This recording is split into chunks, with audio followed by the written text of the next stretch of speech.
Now he says in verse 9, not because we have not power, but to make ourselves an ensample unto you to follow us.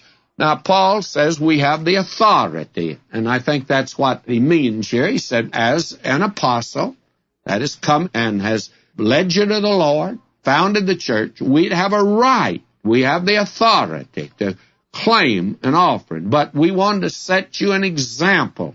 And they did it as an example to the believers in Thessalonica, that they might not be led to some fanatical sort of a position.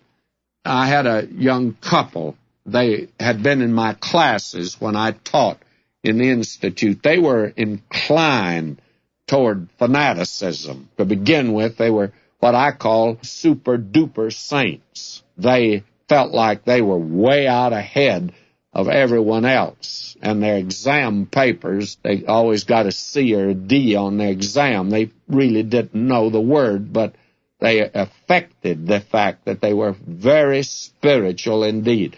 And friends, I don't think you can be spiritual and be ignorant of the Word of God at all. But they came to me after I became pastor, and they said they wanted to go to the mission field. And I asked them about support. They had attended the church I serve, but were not members. And I asked them about whether they had support. No. Well, I said, you mean you're going to the field without support? Oh, they said, we're going to trust the Lord. Well, I said, that's nice to trust the Lord, but can't you trust Him over here as well as waiting till you get to the mission field and trusting Him over there? Why not get your support here? Why not get under a reputable mission board and work with them?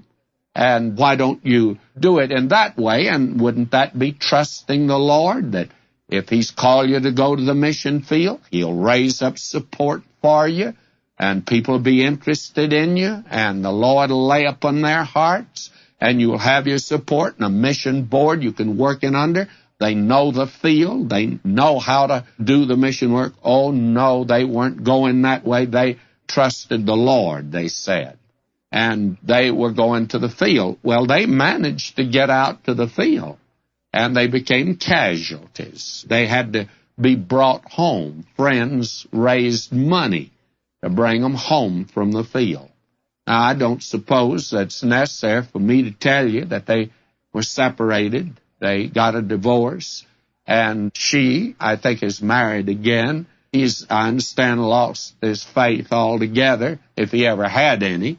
I doubt whether he did. But that foolish way of saying today that, oh, I trust the Lord. Well, Paul says we're going to work, and we're going to do it to show you an example. Oh, we are missionaries. We're going to earn our way, and we're going to do it so that you'll understand, because he's going to make a point of this.